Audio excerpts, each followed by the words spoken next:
Welcome back to perfect tuition class. Chapter 1 आज third topic पढ़ रहे हैं। मोल कॉन्सेप्ट के सारे एमसीक्यू टॉपिक कंप्लीट किए हमने। टोटल 6 लेक्चर है उसके। खास देखना, एमसीक्यू के साथ में एक्सप्लेन किया। तो एक टॉपिक मोल कॉन्सेप्ट वाला, सेकंड नंबर परसेंटेज कॉम्पोजिशन, जहाँ पर हम empirical formula and molecular formula वाला टॉपिक पढ़ा। उसके भी 2 लेक्चर है विथ एमसीक्यू। पूरा देखना, 2 टॉपिक और आज थर्ड टॉपिक पढ़ रहे हैं। और ये 3 टॉपिक ही इंपॉर्टेंट है ये चैप्टर में। अगर मान लो एक एमसीक्यू पूछना हो तो ये 3 टॉपिक से ही एमसीक्यू ज़्यादातर पूछते हैं। तो हो सके उतने टॉपिक को समझो फिर एमसीक्यू सॉल्व करो। तो नीट और जेईई के लिए 3 टॉपिक बहुत इंपॉर्टेंट है। चलो आज चैप्टर नंबर 1 का थर्ड टॉपिक पढ़ रहे हैं, स्टोइकियोमेट्री बेस्ड प्रॉब्लम।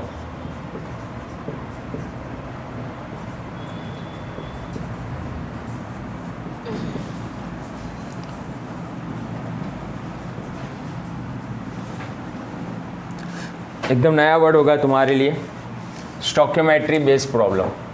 स्टोइकियोमेट्री मतलब है क्या? तो ग्रीक वर्ड है ये और इसका मीनिंग होता है to measure an element. Element को मेज़र करना है किसमें? केमिकल रिएक्शन में।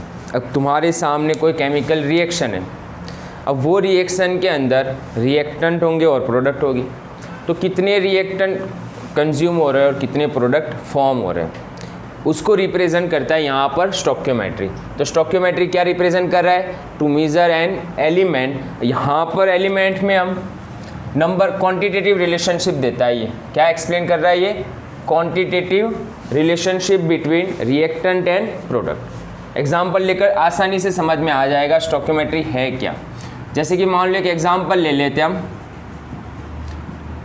N2 रिएक्ट विथ H2, क्या फॉर्म होगा? N2 और H2 रिएक्शन करेंगे तो एमोनिया NH3। तो ये क्या है? रिएक्टेंट है। ये क्या है? प्रोडक्ट है। N2 H2 के साथ रिएक्शन करके एमोनिया बना रहा है। तो अब यहाँ पर हमें बैलेंस रिएक्शन समझा होगा तुमने, तो यहाँ पर हमें बैलेंस रिएक्शन समझना है पूरा। तो कंपलसरी फर्स्ट स्टेप क्या होगा? केमिकल रिएक्शन को बैलेंस के फॉर्म में ही लिखेंगे, बैलेंस इक्वेशन के फॉर्म में लिखेंगे। चलो यहाँ पर बैलेंस इक्वेशन क्या होगा? N2 2 है यहाँ पर तो 2 कर दें हम, और हाइड्रोजन 6 हुए तो हाइड्रोजन यहाँ पर 3 हुए। तो अब यहाँ पर मीनिंग समझो, ये रिएक्शन का मतलब समझना, वही स्टोइकियोमेट्री है तुम्हारे लिए। तो यहाँ पर क्या बता रहा है कि N2 का एक मॉलिक्यूल है ना, H2 के कितने मॉलिक्यूल दिख रहे हैं तुम्हें? 3। और कितने मॉलिक्यूल्स बन रहे हैं अमोनिया के? 2। ऐसे ही हुआ ना ये तो। लेकिन यहाँ पर क्या तुम्हें लग रहा है कि मॉलिक्यूल एक मॉलिक्यूल दूसरे मॉलिक्यूल के साथ रिएक्शन करके एक ही मॉलिक्यूल बनाएगा? जब रिएक्शन हम करवाते हैं तो बहुत सारे मॉलिक्यूल्स होंगे। तो अब यहाँ पर रिप्रेजेंट कैसे करेंगे इसे? तो अब इसे रिप्रेजेंट और एक्सप्लेन कैसे करेंगे? तो इसका मतलब ये हो रहा है, जो आगे नंबर है ना, इसके आगे जो नंबर, वो क्या रिप्रेजेंट कर रहा है? मोल रिप्रेजेंट कर रहा है। समझना, तो ये नंबर क्या रिप्रेजेंट कर रहा है? मोल। ये भी मोल है और ये भी मोल। तो हम ऐसे एक्सप्लेन कर सकते हैं ना इसे कि 1 मोल N2 gas react with 3 mole of H2 gas and form 2 mole of ammonia. Clear ना? ये भी गैस फॉर्म में और ये भी गैस के फॉर्म में। तो यहाँ पर ये एक्सप्लेन क्या कर रहा है कि 1 मोल N2 gas 3 mole H2 gas react and form 2 mole of NH3। तो ये नंबर ही स्टोइकियोमेट्री कोएफिशिएंट है। ये नंबर ही क्या है? स्टोइकियोमेट्री है। तो हमने मेजर किया ना एलिमेंट, यहाँ पर के इतने एलिमेंट रिएक्शन करके प्रोडक्ट इतना बना रहा है, दैट्स कॉल्ड द स्टोइकियोमेट्री। और ये नंबर को क्या कहेंगे हम? आगे जो नंबर है वो it's called the stoichiometry coefficient. Clear है? Stoichiometry coefficient. अब देखो एग्जाम्पल कैसे सॉल्व करेंगे। हमें कोई भी रिएक्शन गिवन है, उसको सबसे पहले बैलेंस के फॉर्म में कंपलसरी लिखना आना चाहिए। बैलेंस रिएक्शन लिख लिया, उसके बाद फिर अब ये रिएक्शन को मैं अलग अलग फॉर्म में रिप्रेजेंट कर रहा हूँ। चलो मोल के टर्म्स में अगर लिखना है तो पहले ही बता दिया मैंने, जो ये नंबर है वही मोल है। तो यहाँ पर N2 के कितने मोल है? 1। H2 के कितने मोल हुए? 3। और यहाँ पर NH3 के कितने मोल हुए? 2 मोल। हुआ ना ये स्टोइकियोमेट्री कोएफिशिएंट। चलो सेकंड नंबर, अगर मोल हमें पता है तो वॉल्यूम कितना होगा बोलो, गैस है तो वॉल्यूम लिखेंगे ना,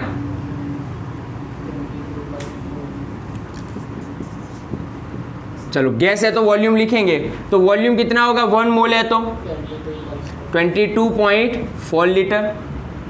ये कितना होगा, एक से मल्टीप्लाई करना है यहाँ पर, 3 मल्टीप्लाई 22.4 लीटर, और ये कितना होगा 2 multiply 22.4 litre at STP।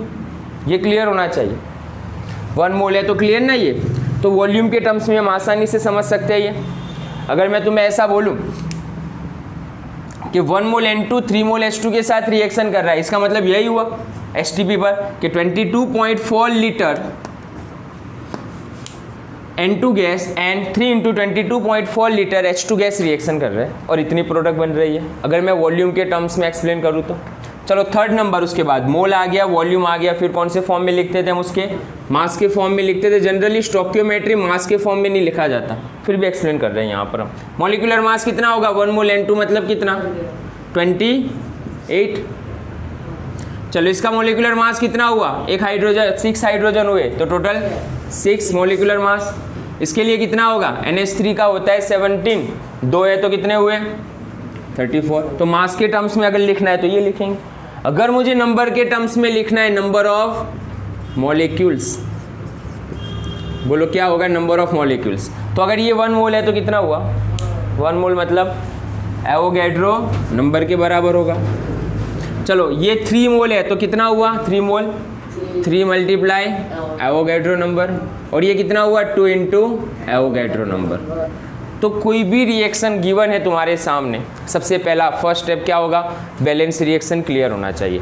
Balance reaction clear है, उसके बाद तुम्हें ये 4 चीज़ें क्लियर होनी चाहिए। हाँ एक और लिख लेते हैं, ml के फॉर्म में भी लिख लेता हूँ। अगर ये लीटर के फॉर्म में लिखा तो ml के फॉर्म में लिख सकते हैं ना हम आसानी से, तो एक और लिख लेते हैं ml के फॉर्म में। तो ये कितना हुआ, 1 है तो 1 ml ही लेंगे, ये 3 है तो क्या लिखेंगे 3 ml, और ये 2 है तो क्या लिखेंगे 2 ml। तो यहाँ पर स्टोइकियोमेट्रिक कोएफिशिएंट बहुत इम्पैक्ट कर रही है, समझना पूरे एग्जाम्पल पर, जो भी एग्जाम्पल सॉल्व करेंगे वो। तो ये सबसे पहले तुम्हें लिखना आना चाहिए। ये स्टैंडर्ड फॉर्म हुआ रिएक्शन का, इसे हम क्या बोलते हैं, स्टैंडर्ड फॉर्म। कोई भी रिएक्शन का स्टैंडर्ड फॉर्म हुआ ये।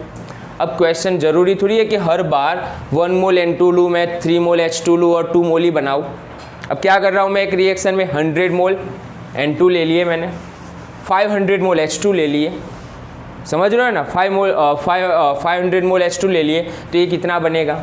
ऐसे क्वेश्चन आ सकते हैं। कई बार पूछेंगे तुम्हें कि मान लो मैंने 50 ग्राम N2 लिया, 20 ग्राम H2 लिया, तो कितना ग्राम बनेगा ये।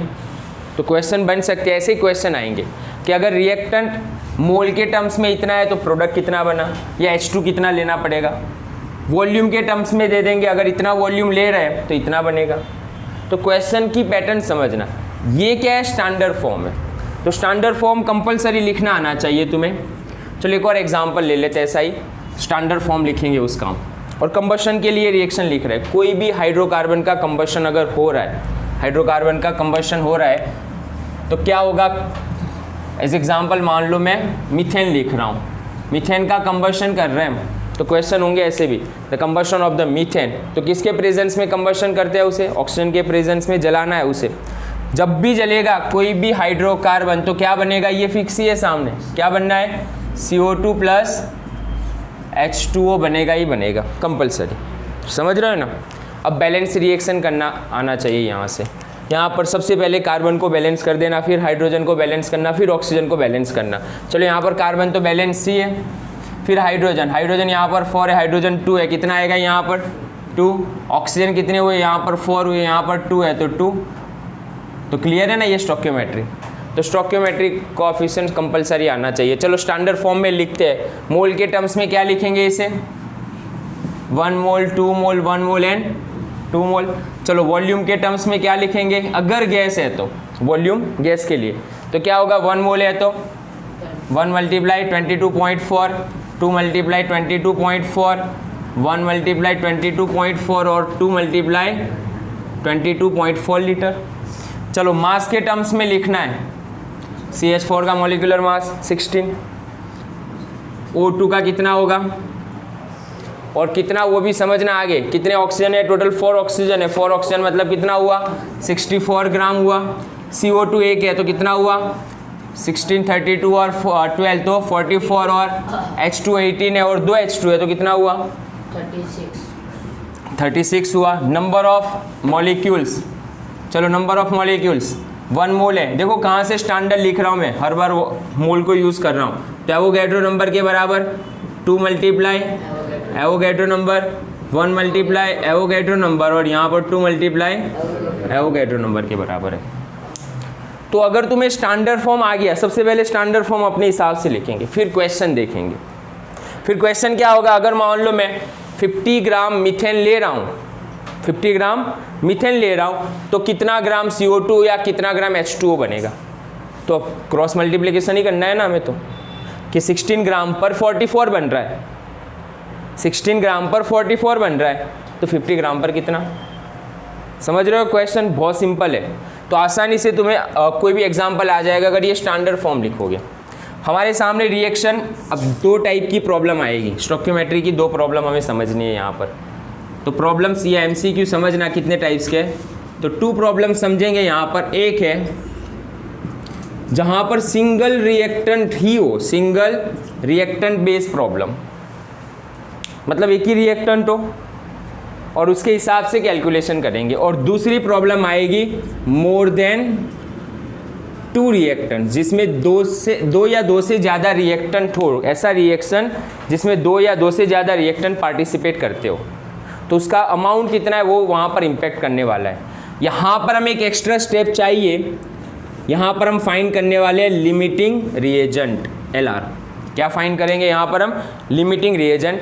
पहले ये वाली प्रॉब्लम हम सॉल्व करेंगे, ओके ये वाली प्रॉब्लम सॉल्व करनी है हमें, फिर ये वाली प्रॉब्लम सॉल्व करेंगे। हाँ, दोनों में से कौन सी प्रॉब्लम ज़्यादा इंपॉर्टेंट, तो ये वाली प्रॉब्लम इंपॉर्टेंट, लिमिटिंग रिएजेंट, तो ये वाली प्रॉब्लम ज़्यादा इंपॉर्टेंट होगी। लेकिन सबसे पहले ये लिख लो और क्या लिख रहे हैं वो समझना, स्टैंडर्ड इक्वेशन लिख रहे हैं। तो चलो लिख लो ये